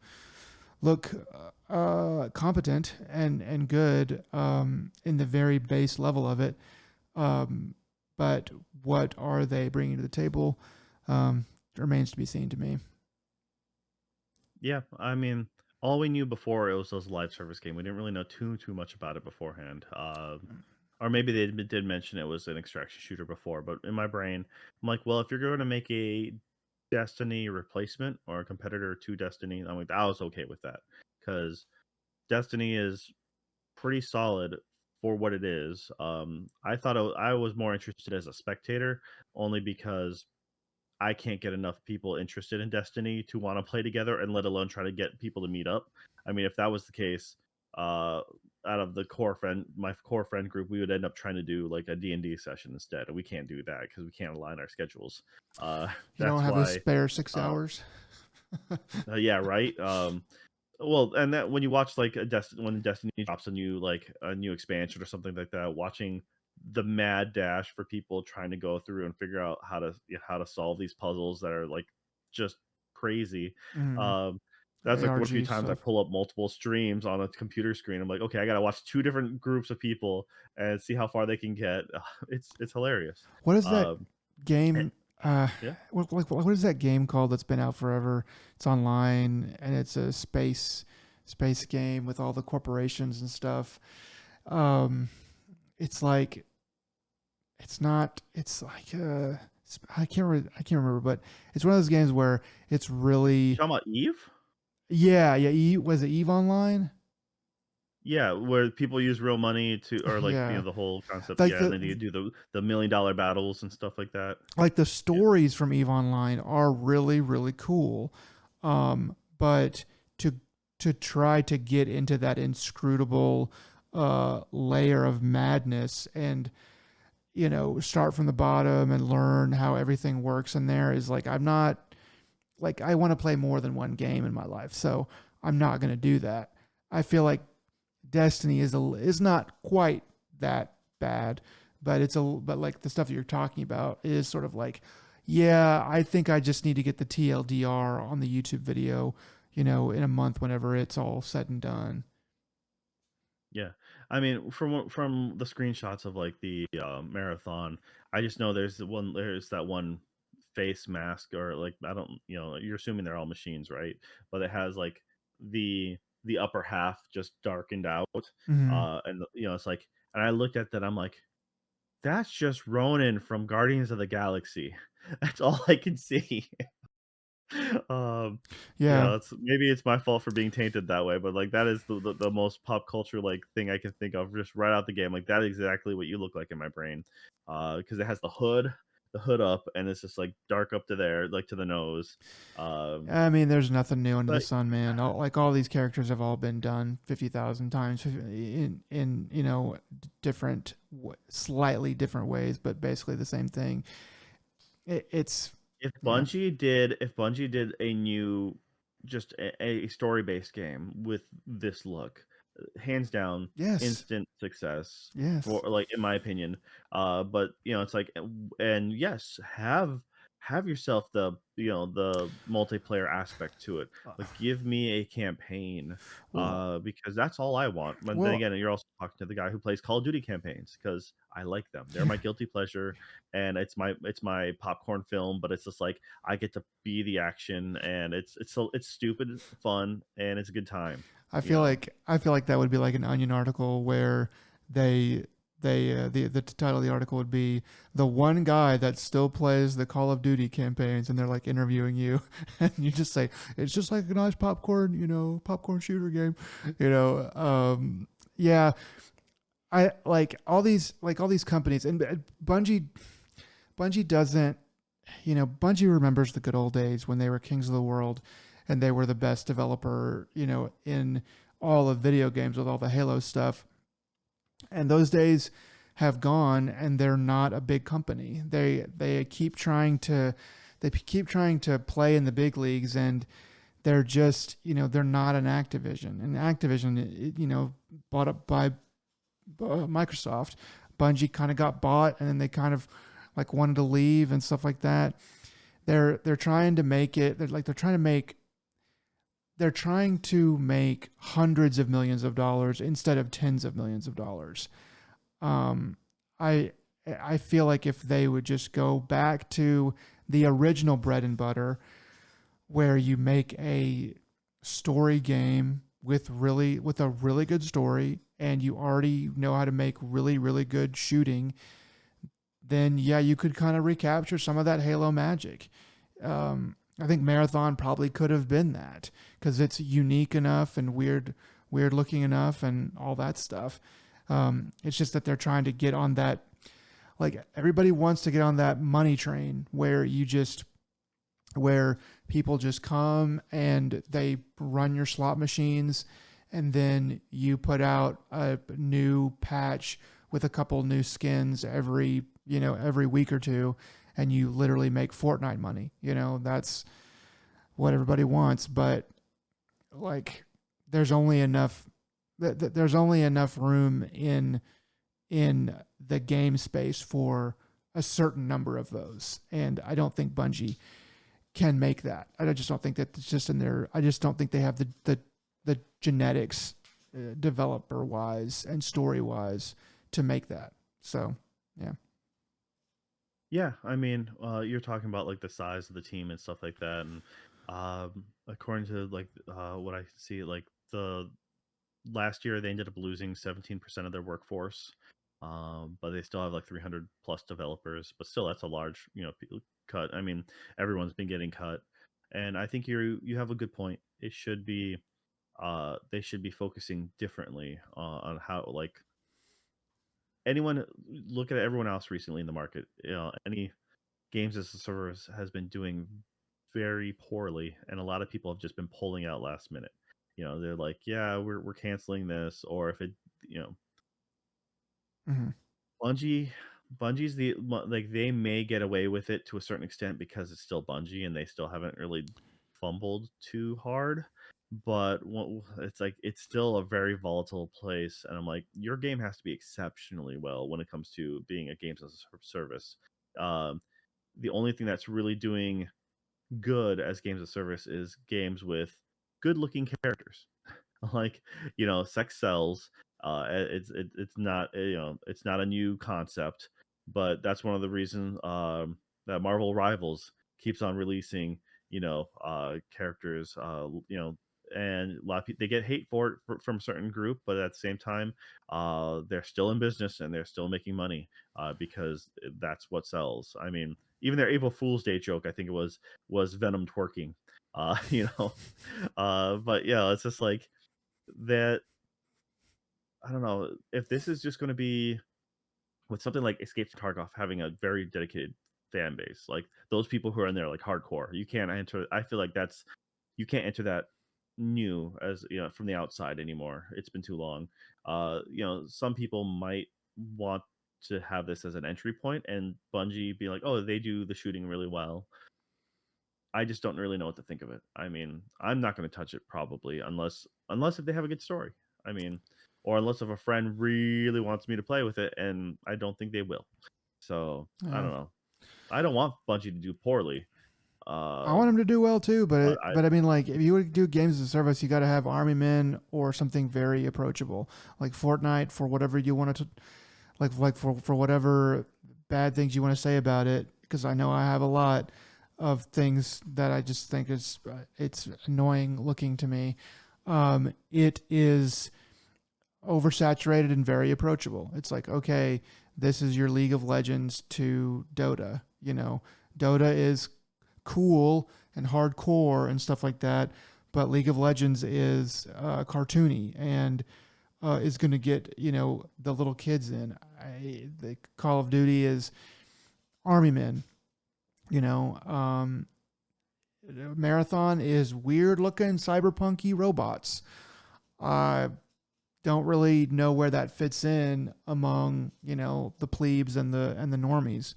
Um, yeah, so all it is right. what it is. All right. Well, speaking of company that is no longer as great as they used to be, yeah. What else is in the news, man? Yeah, it's only one more story I wanted to kind of go into, and that's Bethesda is selling 2,000 pieces of the Elder Scrolls Online servers for $100 per piece for the 11th anniversary of Elder Scrolls Online.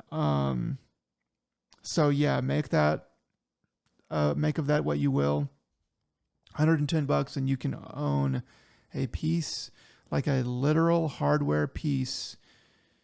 I'm pretty sure I saw a picture that of what they're selling, and it's like a plaque with a literal, RAM slot pulled out and placed in this plaque thing.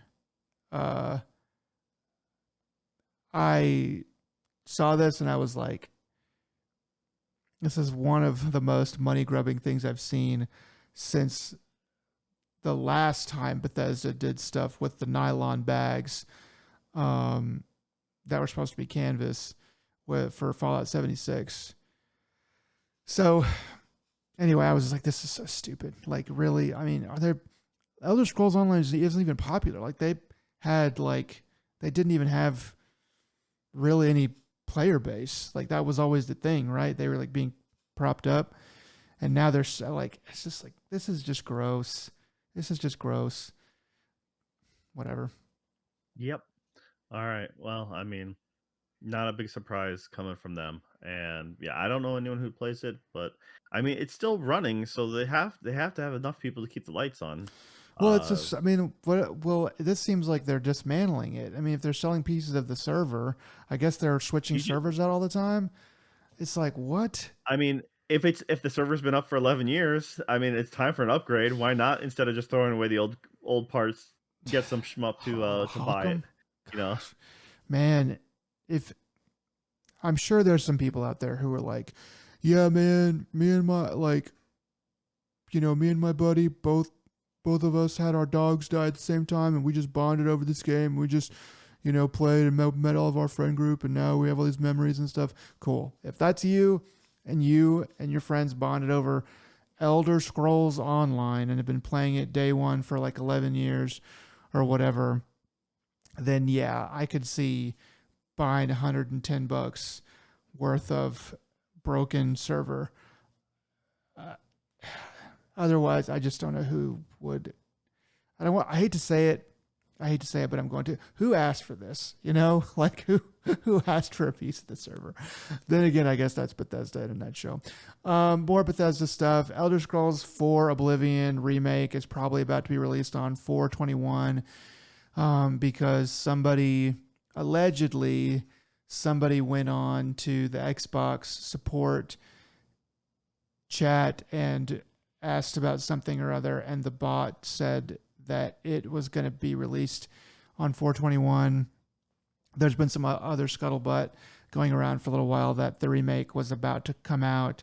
So maybe that's an error on the bot's part or something like that, or some kind of placeholder or something.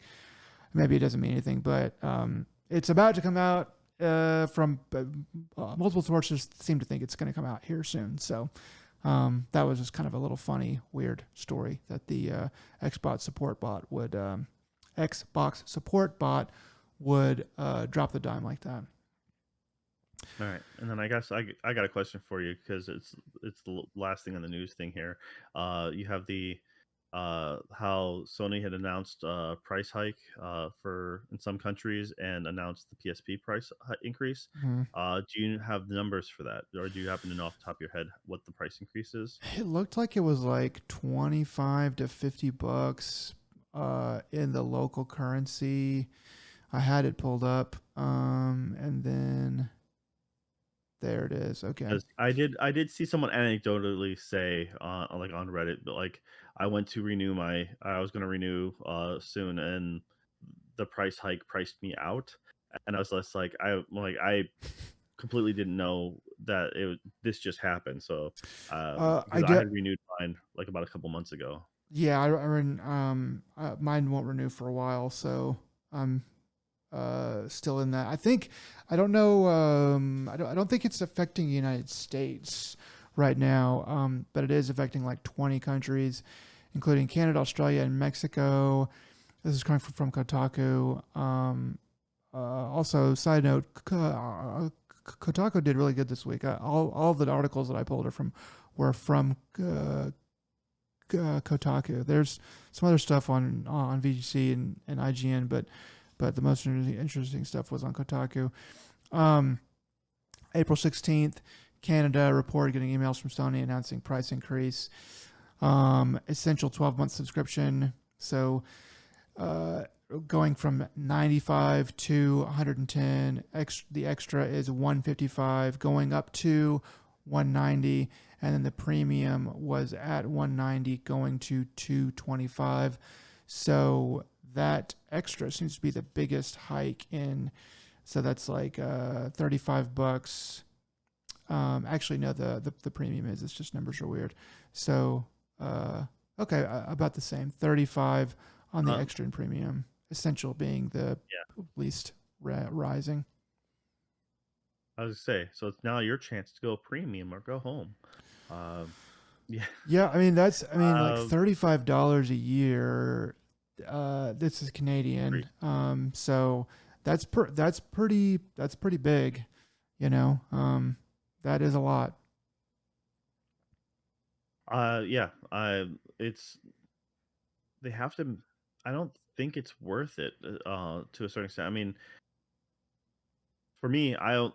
For the amount of money these subscription costs, there's not enough games that on the premium that would warrant it for myself. I mean, it's nice that they have some VR games on premium, Mm-hmm. uh, but I own all those VR games, or at least I'm on at least almost all of them, and the I don't really care to be able to play my back catalog or the old PS1 games because I already have those. Pretty much, I still have all my old PS1 games, and there's better ways to play it. It's the best way for me to say Mm-hmm. that. Um, the as far as the extras go, the extras do have occasionally have some nice new games that come out. Like we talked about how we played Animal Well when it first came out, stuff like that, and that was fun. They have a handful of new games that are like, oh yeah, that's great. It's kind of like I was interested in that. I wouldn't have bought it out, because for the subscription cost, I'll most definitely dabble in it, and I think that makes more sense. But the PS2, PS1 catalogs for that you get for a premium. And they're like, "Oh yeah, and you get some movies." And I'm like, I don't need to see Spider-Man. I'm good. I can see Spider-Man in many different ways. Uh, I don't Yeah. need your subscription for me to see it. So Yeah. Yeah, all the all extraneous right. stuff. I mean, it is like I kind of with all the tariffs and stuff, you want to be like, well, I get why they feel like they have to raise prices on the actual console because that the tariffs directly affect the console creation, you know. But for the PS Plus, I feel like we just had okay, so I'm looking at this article. I can't see it here, but I feel like we just had prices raised not too long ago, and I don't really understand why tariffs would affect the prices of the subscription services because it should just be on imported goods and stuff. So this just seems like a bad time. It's like, hey, we got to raise it, but it's like you or maybe they're just trying to pull the band-aid off all at once where it's like, well, we're raising the PlayStation prices, the actual console price again, so we may as well raise the PS Plus price so we can do it all at once and then we don't have to do it again later, because if they wait till like next year, then it's just like, oh, I just saw prices being raised like a minute ago. Maybe that's the thinking. I don't know, but it seems like uh, I just don't know why they really had to do this. I guess is the big question I'm trying to ask. Yeah, I mean, raising prices on the digital goods to such an extent. Uh, I mean, unless they come out straight and say, "Hey, we're losing money." Show us the numbers. Show us, give us the reason. It looks bad for your investors, but at the same time, it makes it so the people who want to put in money will understand. Like, they're actually, if the numbers say they're actually losing money and they can't sustain this business model, and that's why they have to increase it. But if it's but with no proof of anything, they're like, "Oh no, they're just greedy." That's all it comes down to. Um, Well, you want to do it as but little as possible because you don't want to be doing this all the time because then you get a reputation for like always doing it and people just get exasperated and they're like, well, you raised it before, you're raising it again. So at this cadence, you know, I'm not gonna auto renew. I'm gonna like, I mean, this might be for a lot of people who pay like upfront or whatever. This might be like, well, I can't freaking afford that. I'm gonna go to my my settings in there and do auto pay, auto renew off, and then then you're losing a lot of money off of people who are in the set it and forget it camp.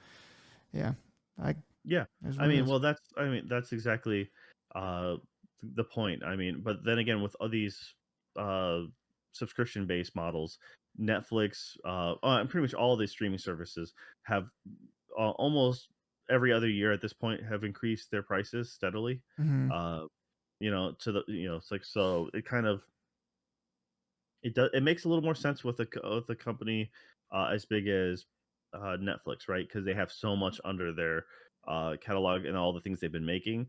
But granted, you look at what you get for that extra pay, and you're like, you know what? You can cut most of your original content. If I can get your Netflix content free version, how about you give me the cheaper version of that? Yeah. Because and I understand. I like half-heartedly joking, but like you've been on that tirade of watching all the Apple TV stuff, but Scorched their campaign. Yeah. stuff is generally better quality, but also you're paying a premium, so you might as well get your money's worth. Yeah. Um, Now, I mean, it's like tariffs have nothing to do with that, essentially. But what they do is they will be like the rumors are coming around with like your prediction for the Switch 2 might end up being right in a I post-tariff am. world. It has crossed my mind. It's like if Trump can carry my prediction over the line, then I'll take the win. But it's it. I don't think that it will because I think that stuff will get settled out, and I think Nintendo. I think without all this stuff, like if Switch 2 gets released last year, I think it's probably $400, and it's just been all the craziness and tariffs and stuff that have raised it to 450. So I think they're No, probably no, no. They're actually saying that it's going to be, the speculation is it's been touted as possibly getting a 145% tariff increase, which then is going to bump the price from the 450 higher. So that I mean, and Yeah, I mean, um, I saw that I I think saw that massive Nintendo. I take. don't think it's going to go that high, but I think if Nintendo's not going to eat that cost. They We've proven probably that can't. Nintendo's greedy and they don't care about their customer base. So I think going up to 500. I think for especially for the U.S. territory, totally doable. Um, I think in the end that 500 550 is more of an outcome now than it ever has been. Well, I hate to admit it, but then well, again, I'm not going to buy it. if they do 550 and fuck us both, I'm gonna be pissed. Because I really it just needs to land at 500. I mean, you're kind of right. Like Nintendo's not gonna eat that cost. I just don't think that they really can because they're not that big of a company. You know, they just I think their margins are a little bit Oh too wait, small. Nintendo can. I mean, they've always had that secret slush fund, that not secret, wad of cash they've had. Um, like no, they've have Uh, money. They have tons of money. And they obviously don't care about their fan base because they're like, yeah, you know what, you're gonna pay us more money for our games, so just deal with it. I think they're a lot closer So to the edge than people think. They don't act like a company that they don't act like a company that has a lot of money to me. I think their margins are thinner than we would like to think because they're Nintendo and they've been around forever and stuff like that. I think they have thinner margins than that. But either way, whether they're greedy or poor, I think they play too close to the vest, especially after losing in the Wii U, and especially like the which they certain should. flops they've had.